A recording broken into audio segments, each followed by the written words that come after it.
who bore a marvellous resemblance to Mehevi, whom I should certainly have believed to have been the father, were it not that the little fellow had no triangle on his face. But on second thoughts, tattooing is not hereditary. Mehevi, however, was not the only person upon whom the damsel Moon-Uni smiled. The young fellow of 15, who permanently resided in the home with her, was decidedly in her good graces. I sometimes beheld both him and the chief making love at the same time. It is possible, thought I, that the valiant warrior can consent to give up a corner in the thing he loves.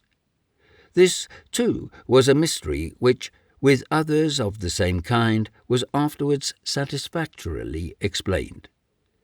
During the second day of the Feast of Calabashes, Korikori, being determined that I should have some understanding on these matters, had, in the course of his explanations, directed my attention to a peculiarity I had frequently remarked among many of the females, principally those of a mature age and rather matronly appearance.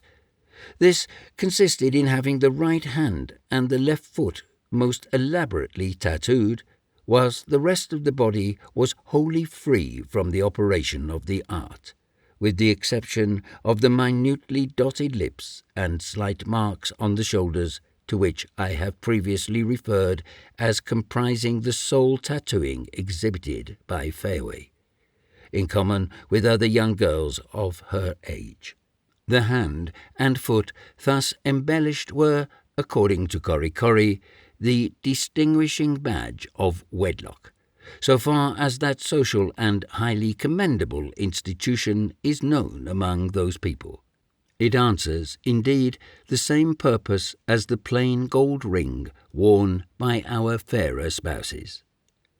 After Korikori's explanation of the subject, I was for some time studiously respectful in the presence of all females thus distinguished, and never ventured to indulge in the slightest approach to flirtation with any of their number.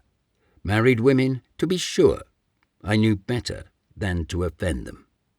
A further insight, however, into the peculiar domestic customs of the inmates of the valley did away in a measure with the severity of my scruples, and convinced me that I was deceived in some at least of my conclusions.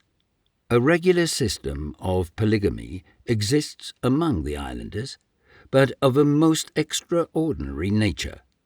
A plurality of husbands instead of wives, and this solitary fact speaks volumes for the gentle disposition of the male population.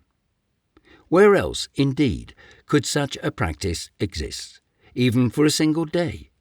Imagine a revolution brought about in a Turkish seraglio, and the harem rendered the abode of bearded men, or conceive some beautiful woman in our own country running distracted at the sight of her numerous lovers murdering one another before her eyes, out of jealousy for the unequal distribution of her favours.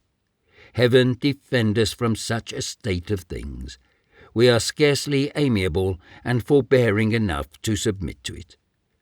I was not able to learn what particular ceremony was observed in forming the marriage contract, but am inclined to think that it must have been of a very simple nature. Perhaps the mere popping the question, as it is termed with us, might have been followed by an immediate nuptial alliance. At any rate, I have more than one reason to believe that tedious courtships are unknown in the valley of Typee. The males considerably outnumber the females. This holds true of many of the islands of Polynesia, although the reverse of what is the case in most civilized countries. The girls are first wooed and won at a very tender age by some stripling in the household in which they reside. This, however, is a mere frolic of the affections, and no formal engagement is contracted. By the time this first love has a little subsided, a second suitor presents himself, of graver years, and carries both boy and girl away to his own habitation. This disinterested and generous-hearted fellow now weds the young couple, marrying damsel and lover at the same time, and all three thenceforth live together as harmoniously as so many turtles. I have heard of some men who in civilized countries rashly marry large families with their wives, but had no idea that there was any place where people married supplementary husbands with them. Infidelity on either side is very rare. No man has more than one wife, and no wife of mature years has less than 2 husbands. Sometimes she has 3, but such instances are not frequent. The marriage tie, whatever it may be, does not appear to be indissoluble, for separations occasionally happen. These, however, when they do take place, produce no unhappiness and are preceded by no bickerings, for the simple reason that an ill-used wife or a henpecked husband is not obliged to file a bill in chancery to obtain a divorce. As nothing stands in the way of a separation, the matrimonial yoke sits easily and lightly, and a Typee wife lives on very pleasant and sociable terms with her husband. On the whole, wedlock, as known among these Taipeis, seems to be of a more distinct and enduring nature than is usually the case with barbarous people. A baneful promiscuous intercourse of the sexes is hereby avoided, and virtue, without being clamorously invoked, is, as it were, unconsciously practised. The contrast exhibited between the Marquise and other islands of the Pacific in this respect is worthy of being noticed. At Tahiti, the marriage tie was altogether unknown, and the relation of husband and wife, father and son, could hardly be said to exist. The Arreary Society, one of the most singular institutions that ever existed in any part of the world, spread universal licentiousness over the island. It was the voluptuous character of these people which rendered the disease introduced among them by de Bougainville's ships in 1768 doubly destructive. It visited them like a plague, sweeping them off by hundreds. Notwithstanding the existence of wedlock among the Taipeis, the scriptural injunction to increase and multiply seems to be but indifferently attended to. I never saw any of those large families in arithmetical or step-ladder progression which one often meets with at home. I never knew of more than 2 youngsters living together in the same home, and but seldom even that number. As for the women, it was very plain that the anxieties of the nursery but seldom disturbed the serenity of their souls, and they were never seen going about the valley with half a score of little ones tagging at their apron strings, or rather at the breadfruit leaf they usually wore in the rear.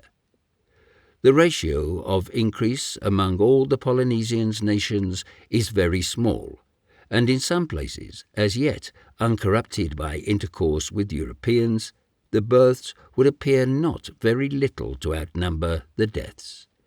The population in such instances remaining nearly the same for several successive generations, even upon those islands seldom or never desolated by wars, and among people with whom the crime of infanticide is altogether unknown.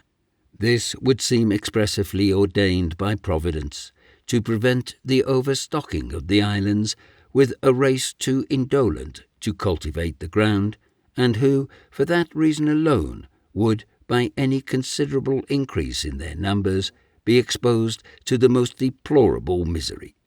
During the entire period of my stay in the valley of Typee, I never saw more than 10 or 12 children under the age of 6 months, and only became aware of 2 births.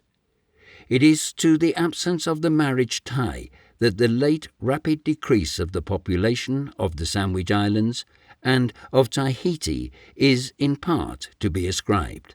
The vices and diseases introduced among these unhappy people annually swell the ordinary mortality of the islands, while, from the same cause, the originally small number of births is proportionally decreased.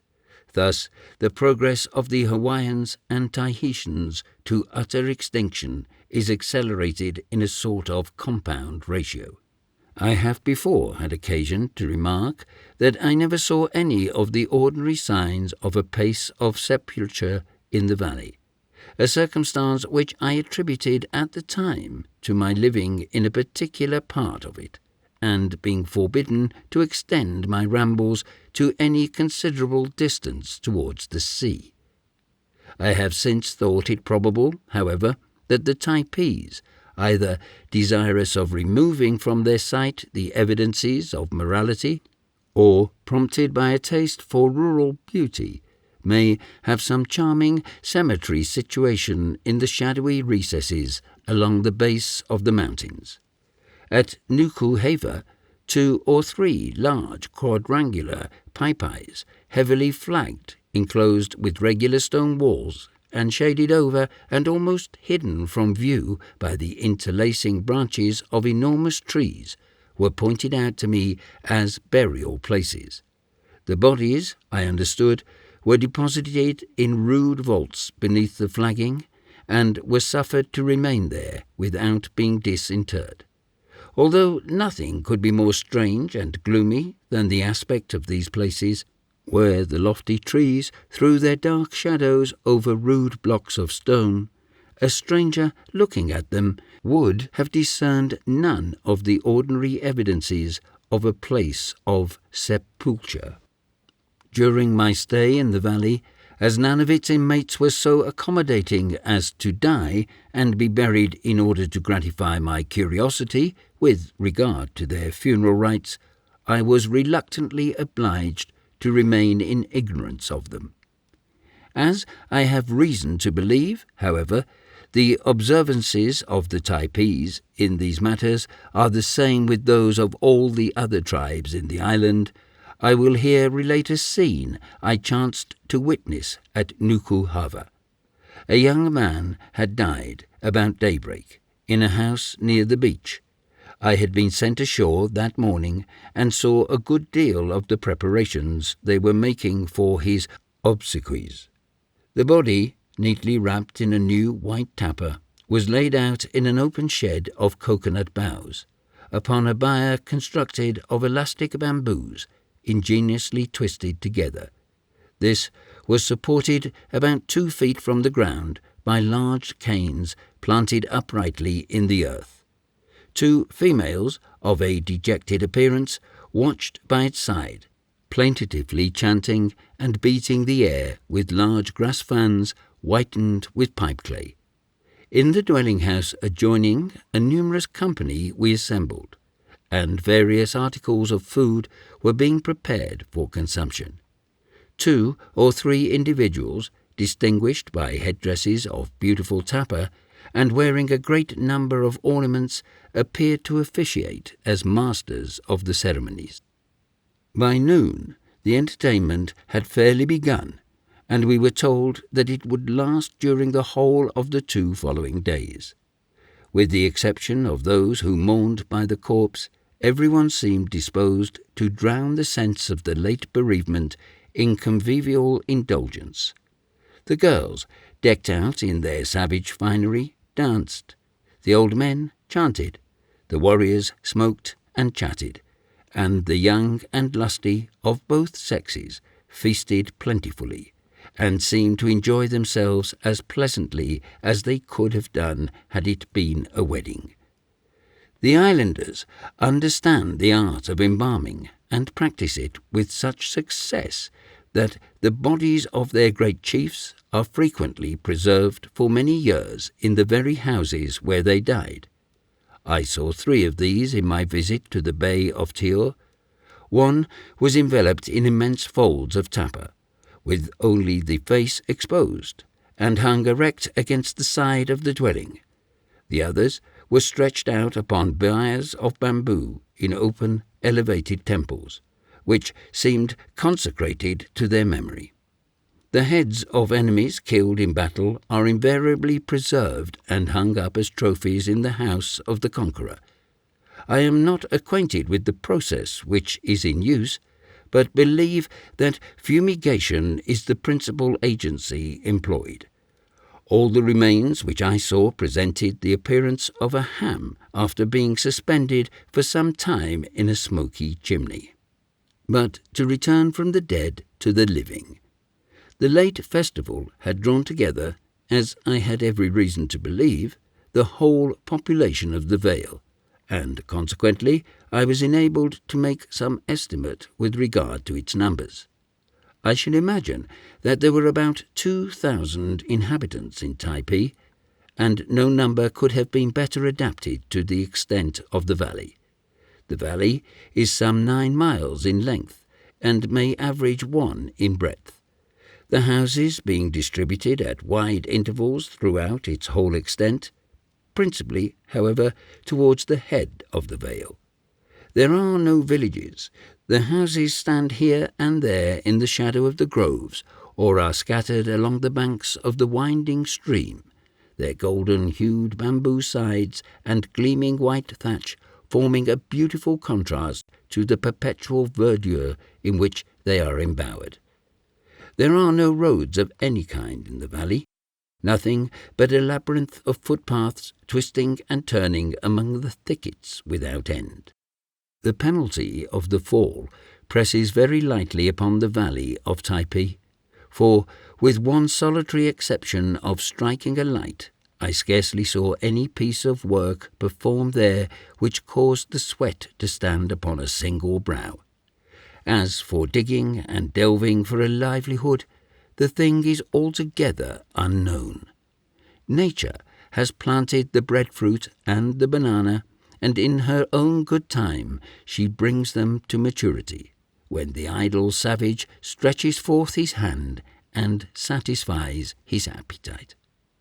Ill-fated people, I shudder when I think of the change a few years will produce in their paradisical abode, and probably when the most destructive vices and the worst attendancies on civilization shall have driven all peace and happiness from the valley, the magnanimous French will proclaim to the world that the Marquesas Islands have been converted to Christianity, and this the Catholic world will doubtless consider as a glorious event. Heaven help the isles of the South Sea. The sympathy which Christendom feels for them has, alas, in too many instances proved their bane.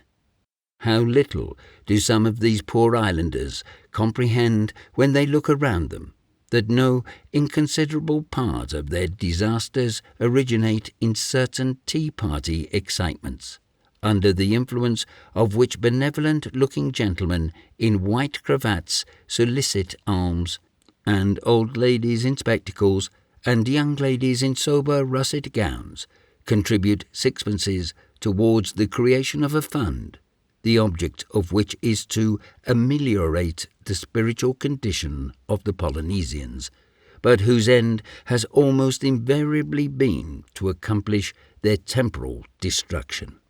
Let the savages be civilized, but civilize them with benefits, and not with evils, and let heathenism be destroyed, but not by destroying the heathen. The Anglo-Saxon hive have extirpated paganism from the greater part of the North American continent, but with it they have likewise extirpated the greater portion of the red race. Civilization is gradually sweeping from the earth the lingering vestiges of paganism, and at the same time the shrinking forms of its unhappy worshippers. Among the islands of Polynesia, no sooner are the images overturned, the temples demolished, and the idolaters converted into nominal Christians, that disease, vice, and premature death make their appearance. The depopulated land is then recruited from the rapacious hordes of enlightened individuals who settle themselves within its borders and clamorously announce the progress of the truth. Neat villas, trim gardens, shaven lawns, spires, and cupolas arise, while the poor savage soon finds himself an interloper in the country of his fathers, and that too on the very site of the hut where he was born. The spontaneous fruits of the earth, which God in his wisdom had ordained for the support of the indolent natives, remorselessly seized upon and appropriated by the stranger, are devoured before the eyes of the starving inhabitants, or sent on board the numerous vessels which now touch at their shores. When the famished wretches are cut off in this manner from their natural supplies, they are told by their benefactors to work and earn their support by the sweat of their brows. But to no fine gentleman born the hereditary opulence does this manual labour come more unlikely than to the luxurious Indian when thus robbed of the bounty of heaven. Habituated to a life of indolence, he cannot and will not exert himself, and want, disease, and vice, all evils of foreign growth, soon terminate his miserable existence. But what matters all this? Behold the glorious result. The abominations of paganism have given way to the pure rites of the Christian worship. The ignorant savage has been supplanted by the refined European. Look at Honolulu, the metropolis of the Sandwich Islands, a community of disinterested merchants and devoted self-exiled heralds of the cross, located on the very spot that 20 years ago was defiled by the presence of idolatry. What a subject for an eloquent Bible meeting orator! Nor has such an opportunity for a display of missionary rhetoric been allowed to pass by unimproved. But when these philanthropists send us such glowing accounts of one half of their labours, why does their modesty restrain them from publishing the other half of the good they have wrought? Not until I visited Honolulu was I aware of the fact that the small remnant of the natives had been civilized into draught horses, and evangelized into beasts of burden. But so it is. They have been literally broken into the traces and are harnessed to the vehicles of their spiritual instructors like so many dumb brutes. Lest the slightest misconception should arise from anything thrown out of this chapter, or indeed in any other part of the volume, let me here observe that against the cause of missions in the abstract no Christian can possibly be opposed, it is in truth just a holy cause. But if the great end proposed by it be spiritual, the agency employed to accomplish that end is purely earthly, and although the object in view be the achievement of much good, that agency may nevertheless be productive of evil. In short, missionary undertaking, however it may blessed of heaven, is in itself but human, and subject, like everything else, to errors and abuses. And have not errors and abuses crept into the most sacred places? And may there not be unworthy or incapable missionaries abroad, as well as ecclesiastics of similar character at home? May not the unworthiness or incapacity of those who assume apostolic functions upon the remote islands of the sea more easily escape detection by the world at large than if it were displayed in the heart of a city? An unwarranted confidence in the sanctity of its apostles, a proneness to regard them as incapable of guile, and an impatience of the least suspicion to their rectitude as men or Christians, have ever been prevailing faults in the Church. Nor is this to be wondered at, for subject as Christianity is to the assaults of unprincipled foes, we are naturally disposed to regard everything like an exposure of ecclesiastical misconduct as the offspring of malevolence or irregulous feeling. Not even this last consideration, however, shall deter me from the honest expression of my sentiments. There is something apparently wrong in the practical operations of the Sandwich Islands mission. Those who from pure religious motives contribute to the support of this enterprise should take care to ascertain that their donations, flowing through many devious channels, at last affect their legitimate object, the conversion of the Hawaiians.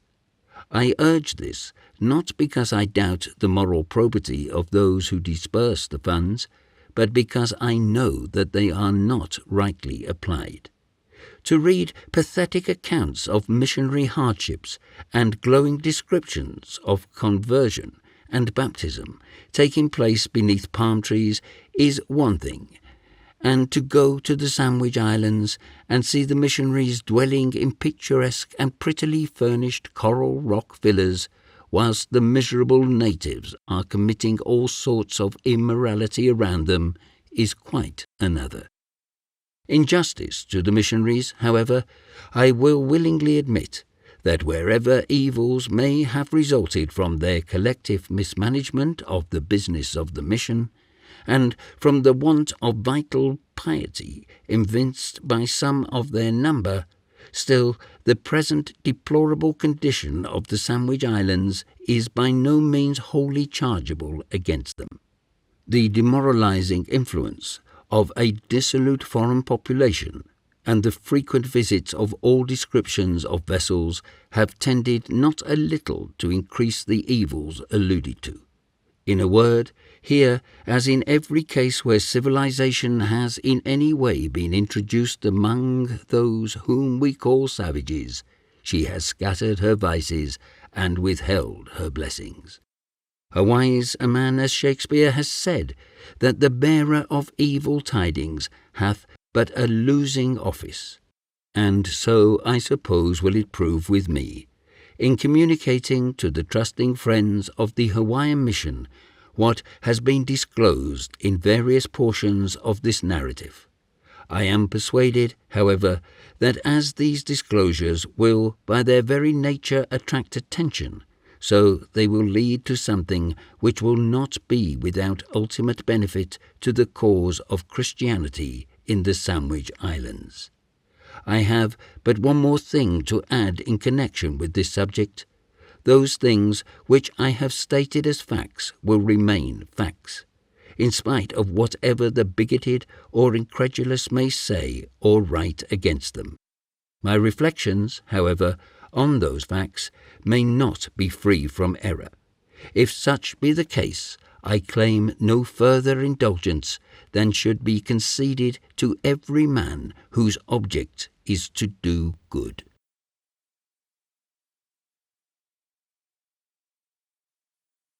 Chapter 27. The Social Condition and General Character of the Taipeis.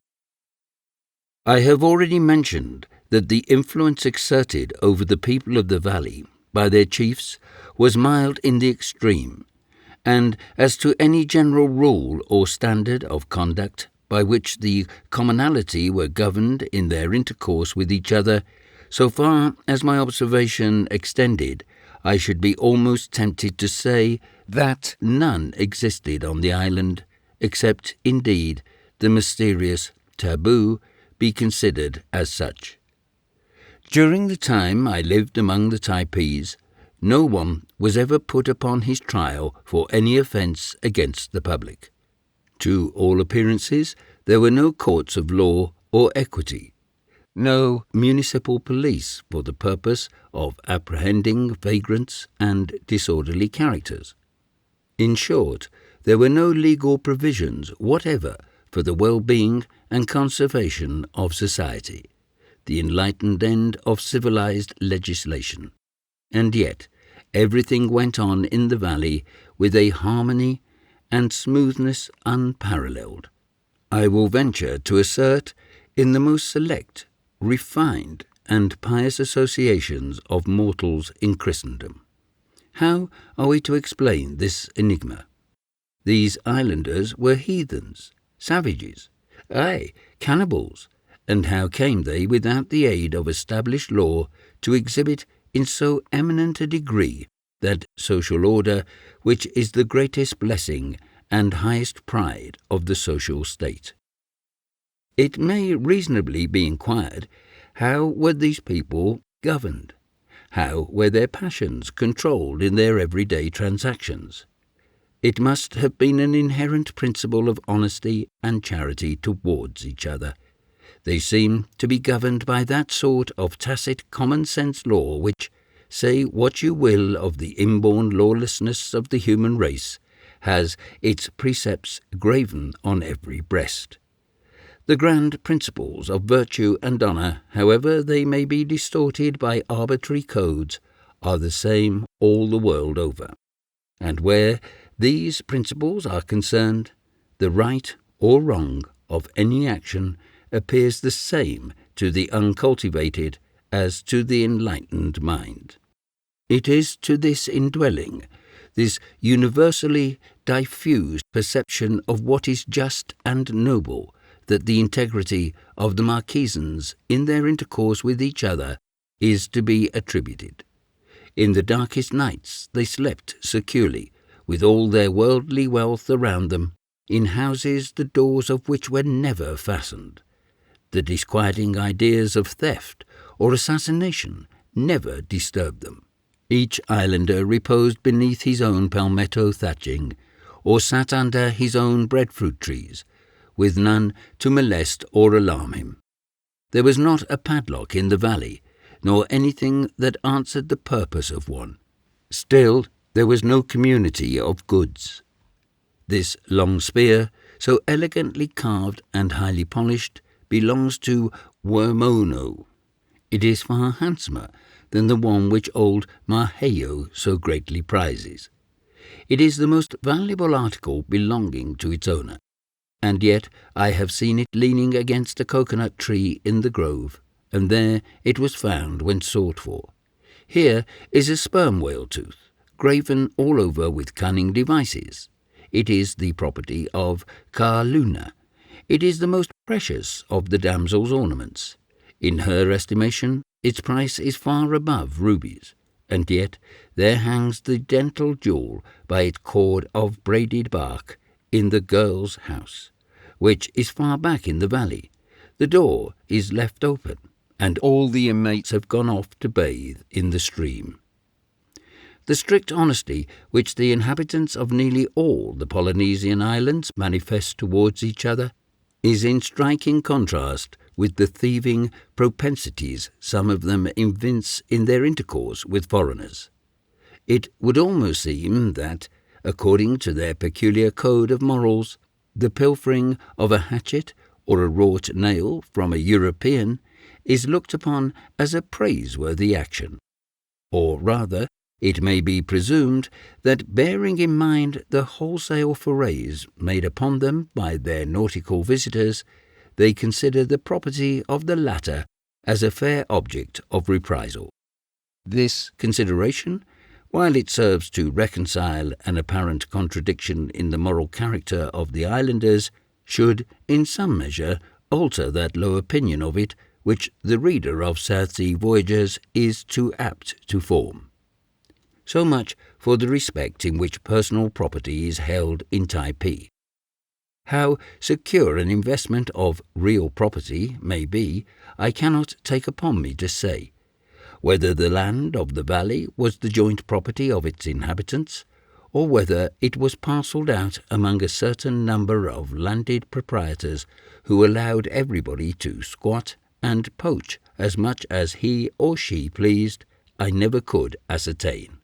At any rate, musty parchments and title deeds there were none on the island, and I am half inclined to believe that its inhabitants hold their broad valleys in fee simple from nature itself, to have and to hold so long as grass grows and water runs, or until their French visitors by a summary mode of conveyancing, shall appropriate them to their own benefit and behoof.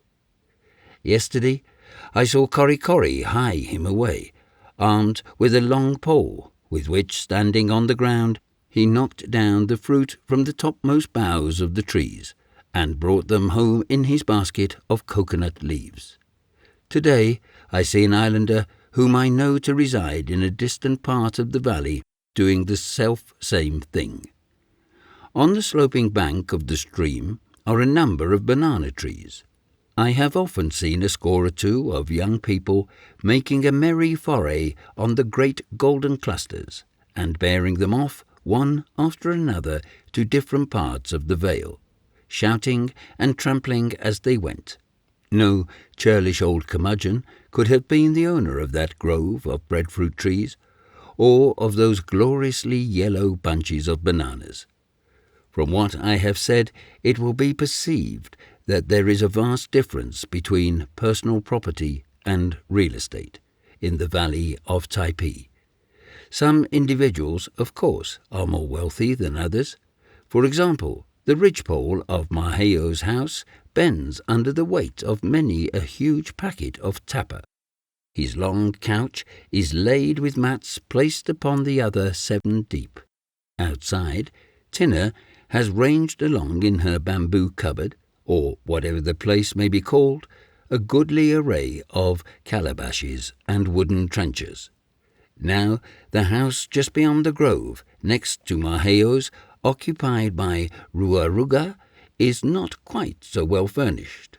There are only 3 moderate-sized packages swinging overhead.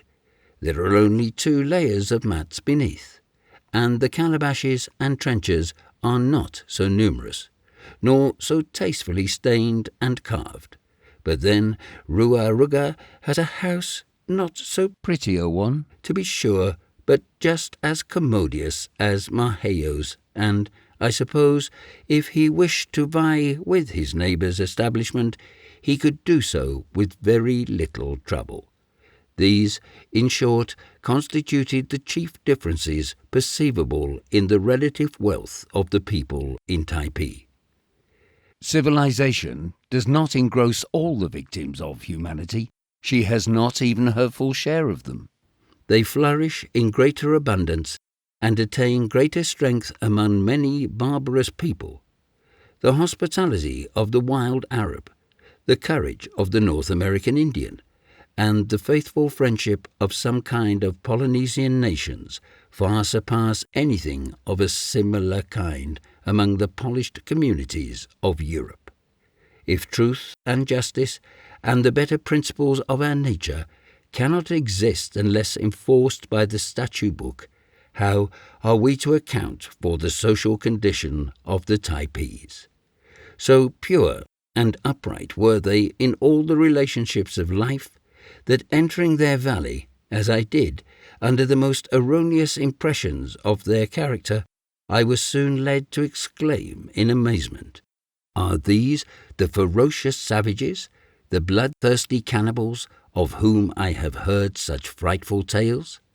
They deal more kindly with each other, and are more humane than many who study essays or virtue and benevolence, and who repeat every night that beautiful prayer breathed first by the lips of the divine and gentle Jesus.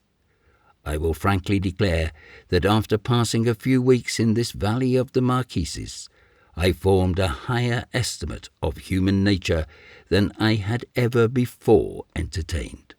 But alas, since then I have been one of the crew of a man-of-war, and the pent-up wickedness of 500 men has nearly overturned all my previous theories. There was one admirable trait in the general character of the Taipeis which, more than anything else, secured my admiration. It was the unanimity of feeling they displayed on every occasion. With them there hardly appeared to be any difference of opinion upon any subject whatever. They all thought and acted alike. I do not conceive that they could support a debating society for a single night. There would be nothing to dispute about. and were they to call a convention to take into consideration the state of the tribe, its session would be a remarkably short one. They showed this spirit of unanimity in every action of life. Everything was done in concert and good fellowship. I will give an instance of this fraternal feeling. One day, in returning with Korikori from my accustomed visit to the Tai, we passed by a little opening in the grove, on one side of which, my attendant informed me, was that afternoon to be built a dwelling of bamboo. At least 100 of the natives were bringing materials to the ground, some carrying in their hands one or two of the canes which were to form the sides, others slender rods of the hibiscus strung with palmetto leaves for the roof. Everyone contributed something to the work, and by the untied but easy and even indolent labours of all, the entire work was completed before sunset. The islanders, while employed in erecting this tenement, reminded me of a colony of beavers at work. To be sure, they were hardly as silent and demure as those wonderful creatures, nor were they by any means as diligent. To tell the truth, they were somewhat inclined to be lazy, but a perfect tumult of hilarity prevailed, and they worked together so unitedly and seemed actuated by such an instinct of friendliness that it was truly beautiful to behold. Not a single female took part in this employment, and if the degree of consideration in which the ever-adorable sex is held by the men be, as the philosophers affirm, a just criterion of the degree of refinement among a people, then I may truly pronounce the Taipeis to be as polished a community as ever the sun shone upon. The religious restrictions of the taboo alone excepted, the women of the valley were allowed every possible indulgence. Nowhere are the ladies more assiduously courted. Nowhere are they better appreciated as the contributors to our highest enjoyments, and nowhere are they more sensible of their power. Far different from their condition among many rude nations, where the women are made to perform all the work while their ungallant lords and masters lie buried in sloth. The gentle sex in the valley of Typee were exempt from toil, if toil it might be called that. Even in the tropical climate, never distilled one drop of perspiration. Their light household occupations, together with the manufacture of tappa, the plaiting of mats, and the polishing of drinking vessels, were the only employments pertaining to the women. And even these resembled those pleasant avocations which fill up the elegant morning leisure of our fashionable ladies at home.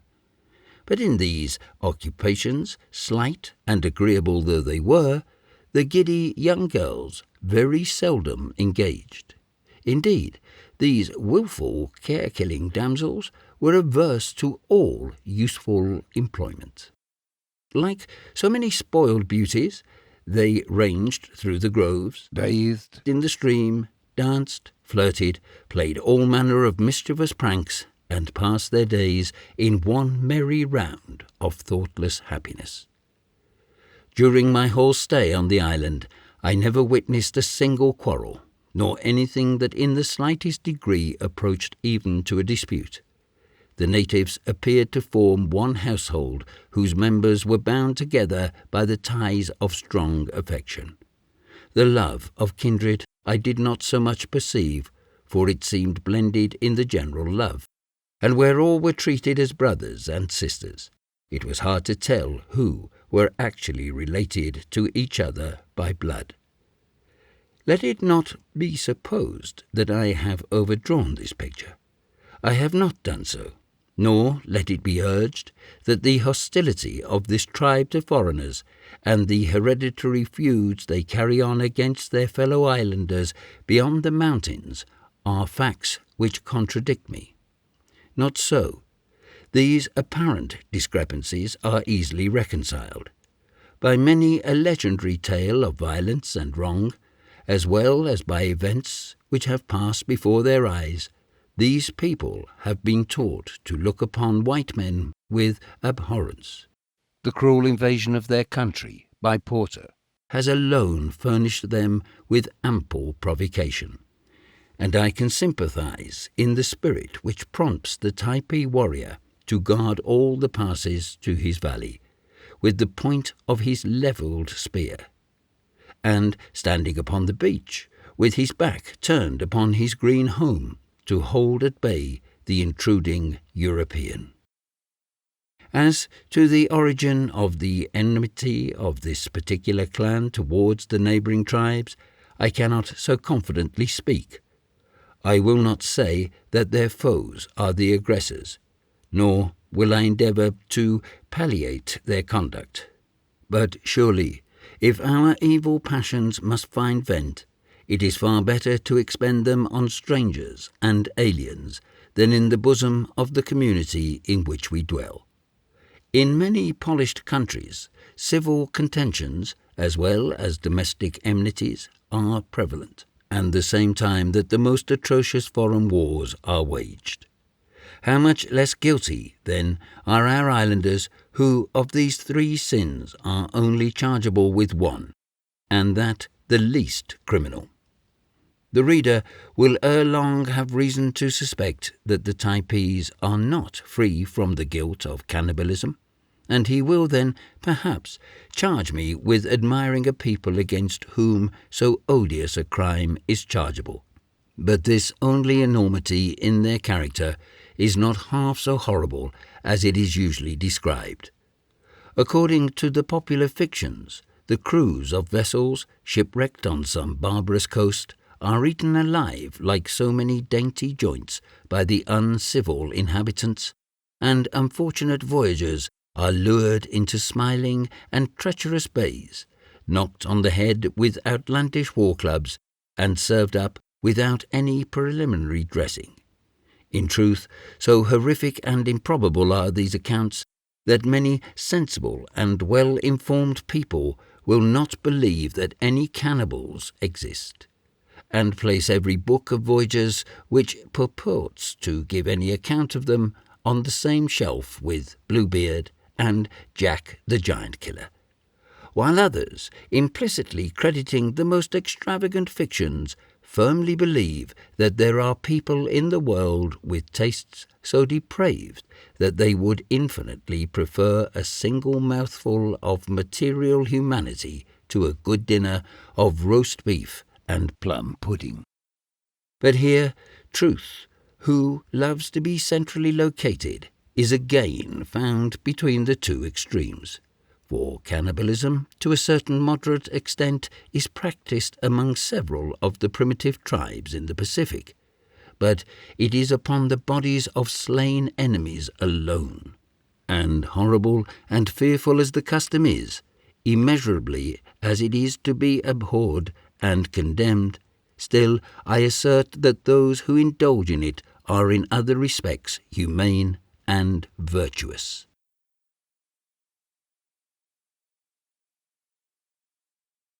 Chapter 28. Fishing Parties. Mode of distributing the fish. Midnight Banquet. Timekeeping tapers. Unceremonious style of eating the fish. There was no instance in which the social and kindly dispositions of the Taipeis were more forcibly evinced than in the manner they conducted their great fishing parties. 4 times during my stay in the valley, the young men assembled near the full of the moon and went together on these excursions. As they were generally absent about 48 hours, I was led to believe that they went out towards the open sea, some distance from the bay. The Polynesians seldom use a hook and line, almost always employing large, well-made nets, most ingeniously fabricated from the twisted fibres of a certain bark. I examined several of them which had been spread to dry upon the beach at Nukuhava.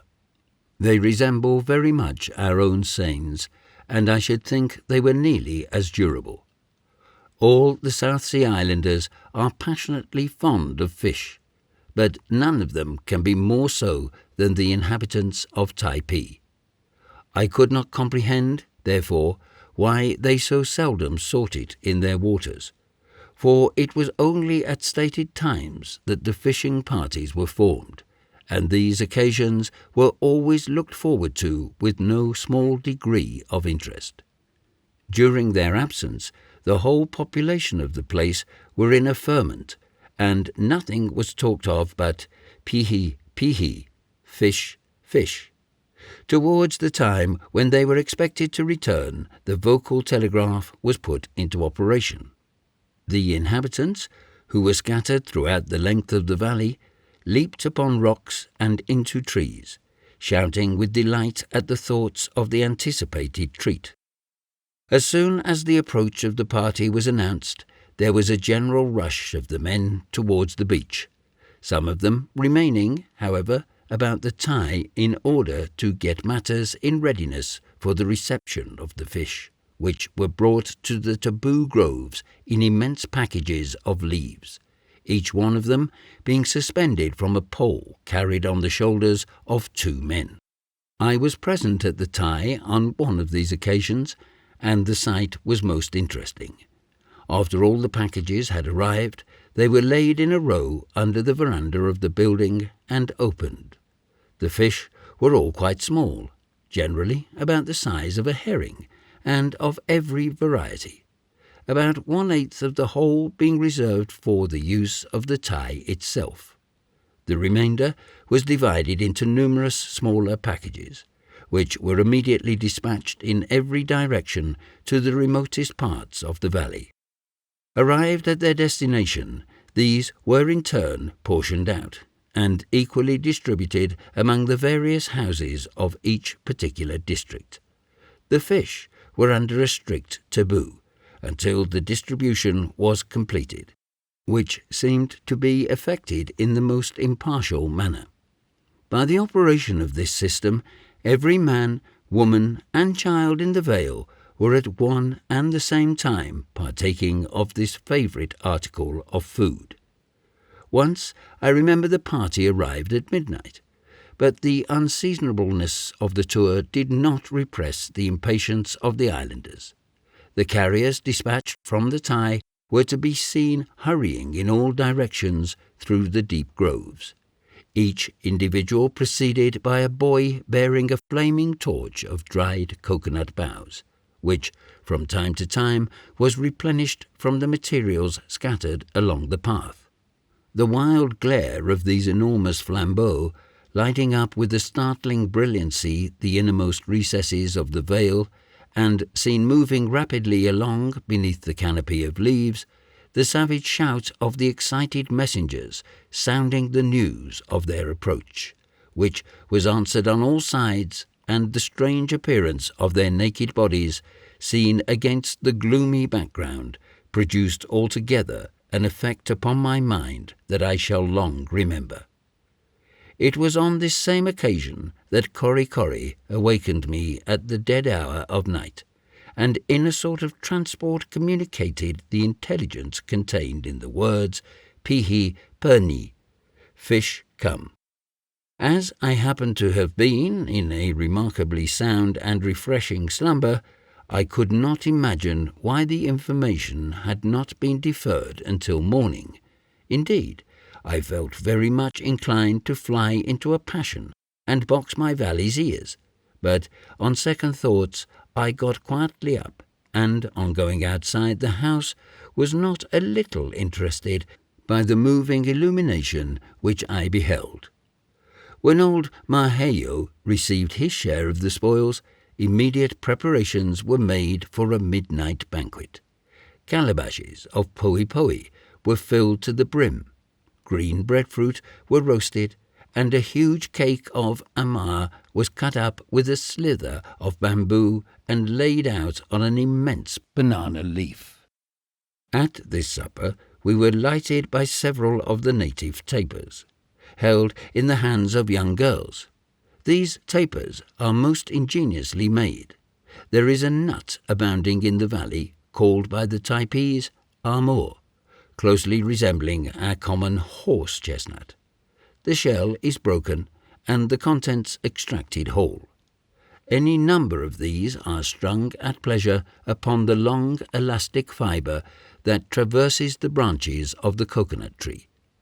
Some of these tapers are 8 or 10 feet in length, but being perfectly flexible, one end is held in a coil, while the other is lighted.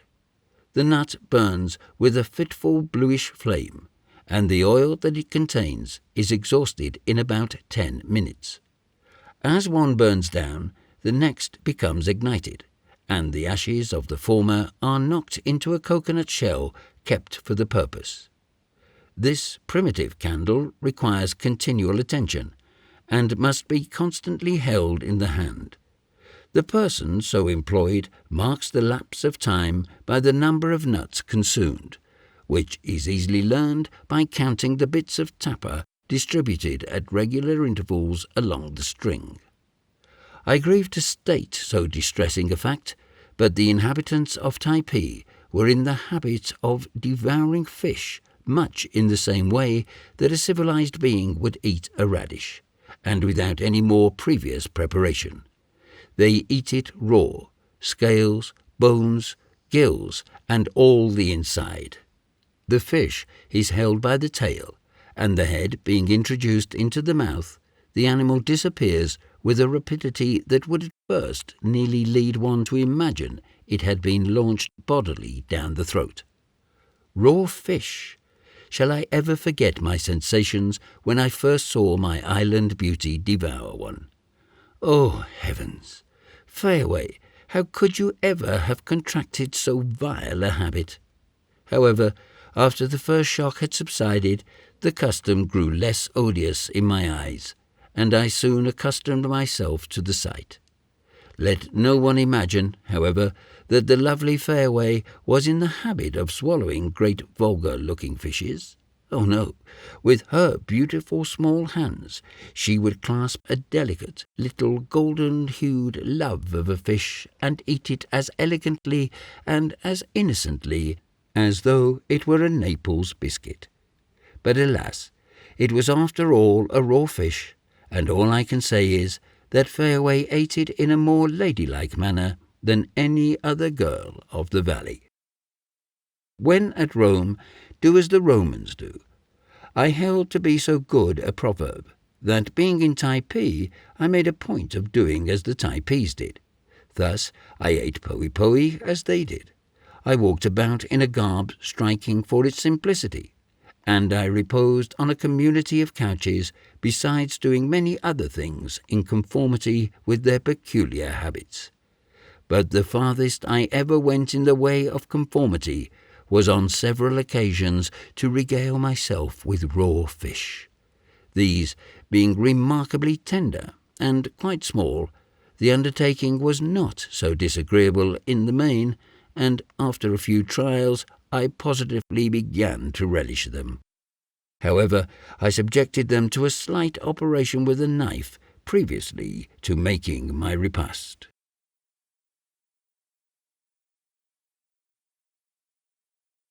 Chapter 29. Natural history of the valley, golden lizards, tameness of the birds, mosquitoes, flies, dogs, a solitary cat, the climate, the coconut tree, singular modes of climbing it, an agile young chief, fearlessness of the children, Tutu and the coconut tree, the birds of the valley. I think I must enlighten the reader a little about the natural history of the valley, whence in the name of Count Buffin and Baron Couvert came those dogs that I saw in Typee. Dogs, big hairless rats rather, all with smooth, shining, speckled hides, fat sides, and very disagreeable faces. Whence could they have come? That they were not the indigenous production of the region, I am fairly convinced. Indeed, they seemed aware of their being interlopers, looking fairly ashamed, and always trying to hide themselves in some dark corner. It was plain enough they did not feel at home in the vale, that they wished themselves well out of it, and back to the ugly country from which they must have come. Scurvy curs, they were my abhorrence. I should have liked nothing better than to have been the death of every one of them. In fact, on one occasion, I intimated the propriety of a canine crusade to me heavy, but the benevolent king would not consent to it. He heard me very patiently, but when I had finished, shook his head and told me in confidence that they were taboo. As for the animal that made the fortune of the ex-Lord Mayor Whittington, I shall never forget the day that I was lying in the house about noon, everybody else being fast asleep, and happening to raise my eyes, met those of a big, black, spectral cat, which sat erect in the doorway, looking at me with its frightful goggling green orbs, like one of those monstrous imps that torment some of the 10 years' saints. I am one of those unfortunate persons to whom the sight of these animals are, at any time, an insufferable annoyance. Thus, constitutionally averse to cats in general, the unexpected apparition of this one in particular utterly confounded me. When I had a little recovered from the fascination of its glance, I started up. The cat fled, and, emboldened by this, I rushed out of the house in pursuit. But it had disappeared. It was the only time I ever saw one in the valley, and how it got there I cannot imagine. It is just possible that it might have escaped from one of the ships at Nukuhava. It was in vain to seek information on the subject from the natives, since none of them had seen this animal, the appearance of which remains a mystery to me to this day.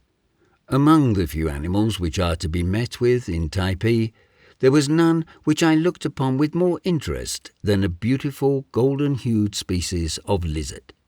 It measured perhaps 5 inches from head to tail, and was most gracefully proportioned. Numbers of those creatures were to be seen basking in the sunshine upon the thatching of the houses, and multitudes at all hours of the day showed their glittering sides as they ran frolicking between the spears of grass or raced in troops up and down the tall shafts of the coconut trees. But the remarkable beauty of these little animals and their lively ways were not their only claims upon my admiration. They were perfectly tame and insensible to fear. Frequently, after seating myself upon the ground in some shady place during the heat of the day, I would be completely overrun with them. If I brushed one off my arm, it would leap perhaps into my hair. When I tried to frighten it away by gently pinching its leg, it would turn for protection to the very hand that attacked it. The birds are also remarkably tame. If you happen to see one perched upon a branch within reach of your arm, and advanced towards it, it did not fly away immediately, but waited quietly looking at you until you could almost touch it, and then took wing slowly, less alarmed at your presence, it would seem, than desirous of removing itself from your path. Had salt been less scarce in the valley than it was, this was the very place to have gone birding with it. I remember that once, on an uninhabited island off the Galapagos, a bird alighted on my outstretched arm, while its mate chirped from an adjoining tree. Its tameness, far from shocking me, as a similar occurrence did Selkirk, imparted to me the most exquisite thrill of delight I ever experienced, and with somewhat of the same pleasure did I afterwards behold the birds and lizards of the valley show their confidence in the kindliness of man. Among the numerous afflictions which the Europeans have entailed upon some of the natives of the South Seas is the accidental introduction among them of that enemy of all repose and ruffler of even tempers, the mosquito. At the Sandwich Islands, and at 2 or 3 of the Society group, There are now thriving colonies of these insects, who promise ere long to supplant altogether the aboriginal sandflies. They sting, buzz, and torment from one end of the year to the other, and by incessantly exasperating the natives materially obstruct the benevolent labours of the missionaries. From this grievous visitation, however, the Taipeis are as yet wholly exempt, but its place is unfortunate in some degree, supplied by the occasional presence of a minute species of fly which, without stinging, is nevertheless productive of no little annoyance. The tameness of the birds and lizards is as nothing when compared to the fearless confidence of this insect. He will perch upon one of your eyelashes, and go to roost there if you do not disturb him, or force his way through your hair, or along the cavity of the nostril, till you almost fancy he is resolved to explore the very brain itself. On one occasion I was so inconsiderate as to yawn while a number of them were hovering around me. I never repeated the act. Some half-dozen darted into the open apartment and began walking about its ceiling. The sensation was dreadful. I involuntarily closed my mouth, and the poor creatures, being enveloped in inner darkness, must in their consternation have stumbled over my palate, and been precipitated into the gulf beneath. At any rate, though I afterwards charitably held my mouth open for at least 5 minutes, with a view of affording egress to the stragglers, none of them ever availed themselves of the opportunity. There are no wild animals of any kind on the island, unless it be decided that the natives themselves are such. The mountains and the interior present to the eye nothing but silent solitudes, unbroken by the roar of beasts of prey, and enlivened by few tokens of even a minute animated existence. There are no venomous reptiles, and no snakes of any description to be found in any of the valleys. In a company of Marquesan natives, the weather affords no topic of conversation. It can hardly be said to have any vicissitudes. The rainy season, it is true, brings frequent showers, but they are intermitting and refreshing. When an islander bound on some expedition rises from his couch in the morning, he is never solicitous to peep out and see how the sky looks, or ascertain from what quarter the wind blows. He is always sure of a fine day, and the promise of a few genial showers he hails with pleasure. There is never any of that remarkable weather on the islands which from time immemorial has been experienced in America, and still continues to call forth the wondering conversational exclamations of its elderly citizens. Nor do there even occur any of those eccentric meteorological changes which elsewhere surprise us. In the valley of Typee, ice creams would never be rendered less acceptable by sudden frosts, nor would picnic parties be deferred on account of inauspicious snowstorms, for their day follows day in one unvarying round of summer and sunshine, and the whole year is one long tropical month of June, just melting into July. It is this genial climate which causes the coconuts to flourish as they do. This invaluable fruit, brought to perfection by the rich soil of the Marquesas, and home aloft on a stately column more than 100 feet from the ground, would seem at first almost inaccessible to the simple natives. Indeed, the slender, smooth, and soaring shaft, which a single limb or protuberance of any kind to assist one in mounting it, presents an obstacle only to be overcome by the surprising agility and ingenuity of the islanders. It might be supposed that their indolence would lead them patiently to await the period when the ripened nuts, slowly parting from their stems, fall one by one to the ground. This certainly would be the case, were it not that the young fruit, encased in a soft green husk, with the incipient meat adhering in a jelly-like pellicule to its sides, and containing a bumper of the most delicious nectar, is what they chiefly prize. They have at least 20 different terms to express as many progressive stages in the growth of the nut. Many of them reject the fruit altogether, except at a particular period of its growth, which, incredible as it may appear, they seemed to me to be able to ascertain within an hour or two.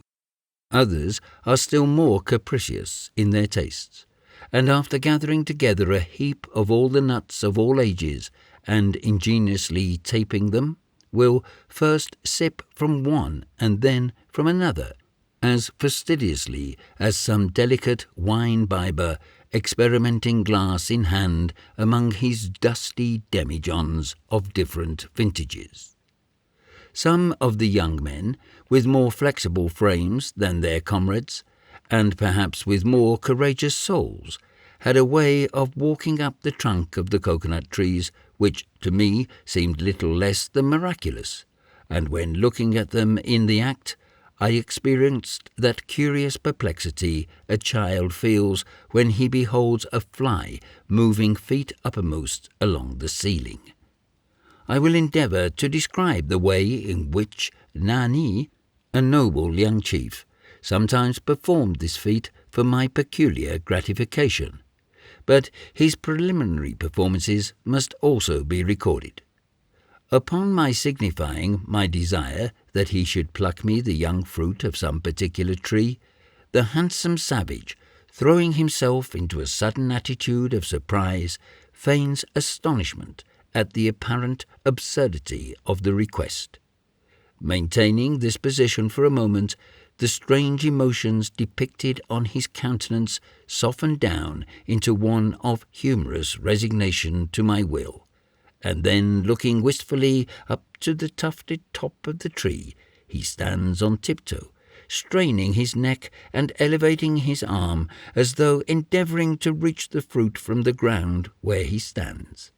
As if defeated in this childish attempt, he now sinks to the earth despondingly, beating his breast in well-acted despair, and then, starting to his feet all at once, and throwing back his head, raises both hands, like a schoolboy about to catch a falling ball. After continuing this for a moment or two, as if in expectation that the fruit was going to be tossed down to him by some good spirit in the treetop, he turns wildly round in another fit of despair and scampers off to the distance of 30 or 40 yards. Here he remains a while, eyeing the tree, the very picture of misery, but the next moment, receiving, as it were, a flash of inspiration, he rushes again towards it, and, clasping both arms about the trunk, with one elevated a little above the other, he presses his soles of his feet close together against the tree, extending his legs from it until they are nearly horizontal, and his body becomes doubled into an arch. Then, hand over hand and foot over foot, he rises from the earth with steady rapidity, and almost before you are aware of it, has gained the cradled and embowed nest of nuts, and with boisterous glee flings the fruit to the ground. This mode of walking the tree is only practicable where the trunk declines considerably from the perpendicular. This, however, is almost always the case, some of the perfectly straight shafts of the trees leaning at an angle of 30 degrees. The less active among the men and many of the children of the valley have another method of climbing. They take a broad and stout piece of bark and secure each end of it to their ankles, so that when the feet thus combined are extended apart, a space of little more than 12 inches is left between them. This contrivance greatly facilitates the act of climbing. The band, pressed against the tree and closely embracing it, yields a pretty firm support, while with the arms clasped about the trunk and at regular intervals sustaining the body, the feet are drawn up nearly a yard at a time, and a corresponding elevation of the hands immediately succeeds. In this way I have seen little children, scarcely 5 years of age, fearlessly climbing the slender pole of a young coconut tree, and while hanging perhaps 50 feet from the ground, receiving the plaudits of their parents beneath, who clap their hands and encourage them to mount still higher. What, thought I, on first witnessing one of these exhibitions, would the nervous mothers of America and England say to a similar display of hardihood in any of their children? The Lacedaemonian nation might have approved of it, but most modern dames would have gone into hysterics at the sight. At the top of the coconut tree, the numerous branches, radiating on all sides from a common centre, form a sort of green and waving basket, between the leaflets of which you just discern the nuts thickly clustering together, and on the loftier trees looking no bigger from the ground than bunches of grapes. I remember one adventurous little fellow, Tutu was the rascal's name, who had built himself a sort of aerial baby house in the picturesque tuft of a tree adjoining Marheyo's habitation. He used to spend hours there, rustling among the branches and shouting with delight every time the strong gusts of wind rushing down from the mountainside swayed to and fro the tall and flexible column on which he was perched. Whenever I heard Tutu's musical voice sounding strangely to the ear from so great a height, and beheld him peeping down upon me from his leafy covert, he always recalled to my mind Dibdin's lines, "There's a sweet little cherub that sits up aloft to look out for the life of poor Jack." Birds, bright and beautiful birds, fly over the valley of Typee.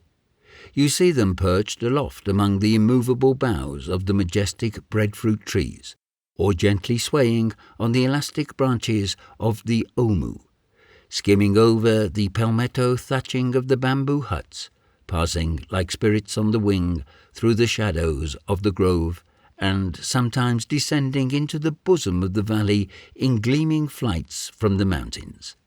Their plumage is purple and azure, crimson and white, black and gold, with bills of every tint, bright bloody red, jet black, and ivory white, and their eyes are bright and sparkling. They go sailing through the air in starry throngs, but, alas, the spell of dumbness is upon them all. There is not a single warbler in the valley.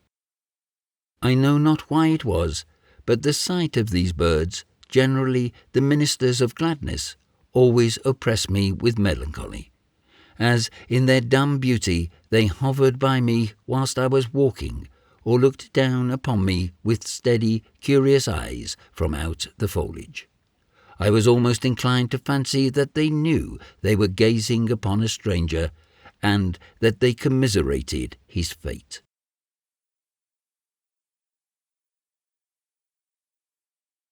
Chapter 30. A Professor of the Fine Arts. His Persecutions. Something about tattooing and tabooing. 2 anecdotes in illustration of the latter. A few thoughts on the Typee dialect. In one of my strolls with Korikori, in passing along the border of a thick growth of bushes, my attention was arrested by a singular noise.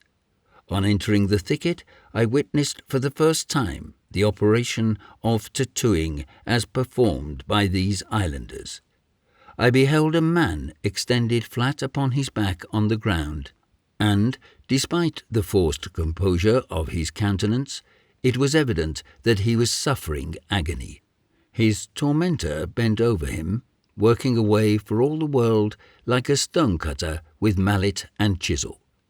In one hand he held a short, slender stick, pointed with a shark's tooth, on the upright end of which he tapped with a small hammer-like piece of wood, thus puncturing the skin and charging it with the colouring matter in which the instrument was dipped.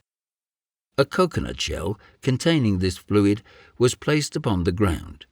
It is prepared by mixing with the vegetable juice the ashes of the amur, or candlenut, always preserved for the purpose. Beside the savage, and spread out upon a piece of soiled tapa, were a great number of curious, black-looking little implements of bone and wood, used in the various divisions of his art. A few terminated in a single fine point, and, like very delicate pencils, were employed in giving the finishing touches, or in operating upon the more sensitive portions of the body, as was the case in the present instance. Others presented several points, distributed in a line somewhat resembling the teeth of a saw. These were employed in the coarser parts of the work, and particularly in pricking in straight marks. Some presented their points disposed in small figures, and being placed upon the body were, by a single blow of the hammer, made to leave their indelible impression. I observed a few, the handles of which were mysteriously curved, as if intended to be introduced into the orifice of the ear, with a view, perhaps, of beating the tattoo upon the tympanum. Altogether, the sight of these strange instruments recalled to mind that display of cruel mother-of-pearl handled things which one sees in their velvet-lined cases at the elbow of a dentist. The artist was not at this time engaged on an original sketch, his subject being a venerable savage, whose tattooing had become somewhat faded with age and needed a few repairs, and accordingly he was merely employed in touching up the works of some of the old masters of the Typee school, as delineated upon the human canvas before him. The parts operated upon were the eyelids, where a longitudinal streak, like the one which adorned Kori Kori, crossed the countenance of the victim. In spite of all the efforts of the poor old man, sundry twitchings and screwings of the muscles of the face denoted the exquisite sensibility of these shutters to the windows of his soul, which he was now having repainted.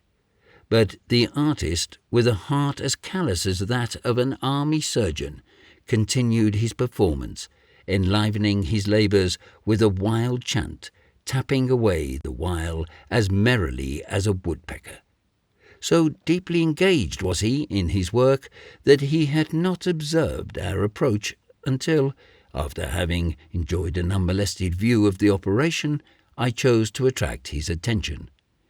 As soon as he perceived me, supposing that I sought him in his professional capacity, he seized hold of me in a paroxysm of delight, and was an eagerness to begin the work.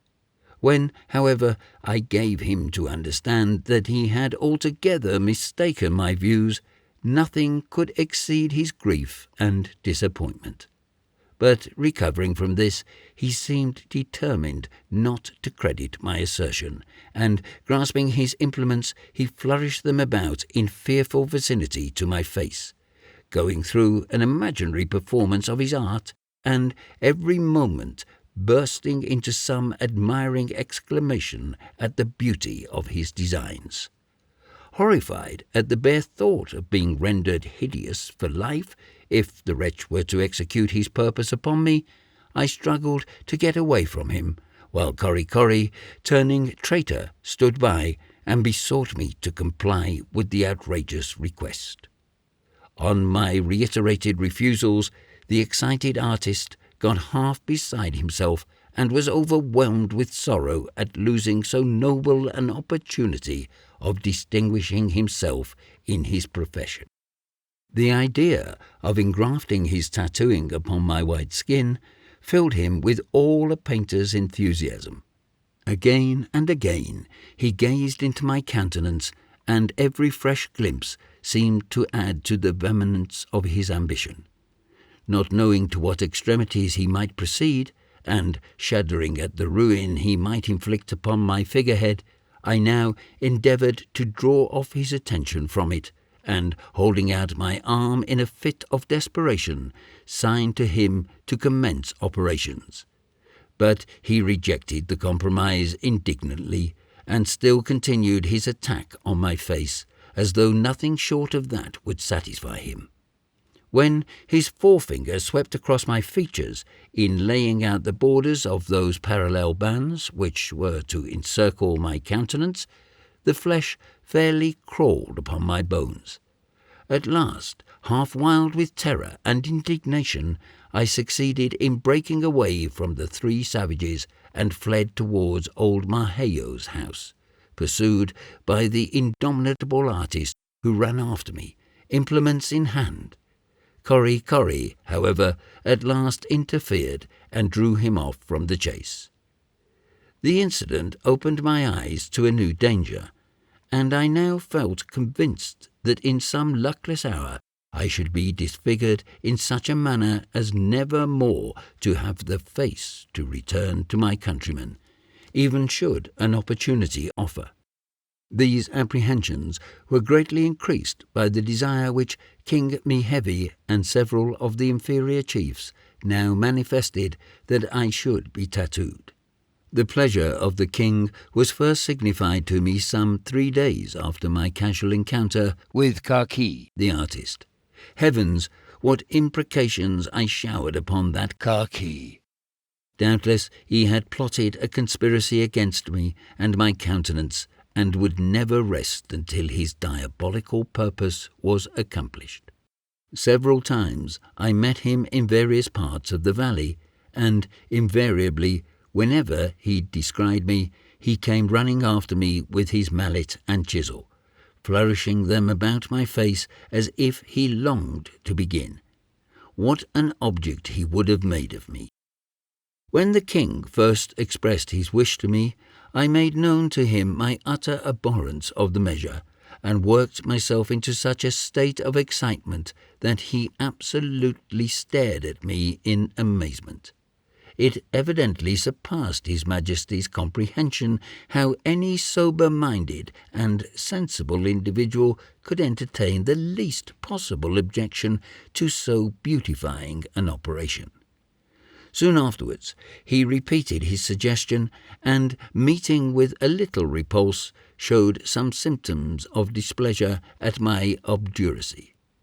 On his a third time renewing his request, I plainly perceived that something must be done, or my visage was ruined forever. I therefore screwed up my courage to the sticking point, and declared my willingness to have both arms tattooed from just above the wrist to the shoulder. His Majesty was greatly pleased at the proposition, and I was congratulating myself with having thus compromised the matter, when he intimated that as a thing of course my face was first to undergo the operation. I was fairly driven to despair. Nothing but the utter ruin of my face divine, as the poets call it, would, I perceived, satisfy the inexorable Mihevi and his chiefs, or rather that infernal Typee, for he was at the bottom of it all. The only consolation afforded me was a choice of patterns. I was at perfect liberty to have my face spanned by 3 horizontal bars, after the fashion of my serving-man's, or to have as many oblique stripes slanting across it, or if, like a true courtier, I chose to model my style on that of royalty, I might wear a sort of Freemason badge upon my countenance in the shape of a mystic triangle. However, I would have none of these, though the king most earnestly impressed upon my mind that my choice was wholly unrestricted. At last, seeing my unconquerable repugnance, he ceased to importune me. But not so some other of the savages. Hardly a day passed but I was subjected to their annoying requests, until at last my existence became a burden to me. The pleasures I had previously enjoyed no longer afforded me delight, and all my former desire to escape from the valley now revived with additional force. A fact, which I soon afterwards learned, augmented my apprehension. The whole system of tattooing was, I found, connected with their religion, and it was evident, therefore, that they were resolved to make a convert of me. In the decoration of the chiefs, it seems to be necessary to exercise the most elaborate penciling, while some of the inferior natives looked as if they had been daubed over indiscriminately with a house painter's brush. I remember one fellow who prided himself hugely upon a great oblong patch placed high upon his back, and who always reminded me of a man with a blister of Spanish flies stuck between his shoulders. Another, whom I frequently met, had the hollow of his eyes tattooed in 2 regular squares, and his visual organs being remarkably brilliant. They gleamed forth from out this setting like a couple of diamonds inserted in ebony.